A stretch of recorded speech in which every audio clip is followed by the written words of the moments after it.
متكئين عليها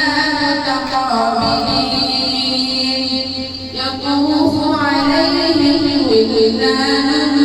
مخلدون بأكواب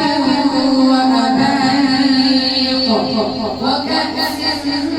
من معين لا يصدعون عنها ولا ينزفون وفاكهة مما يتخيرون ولحم طير مما يشتهون وحور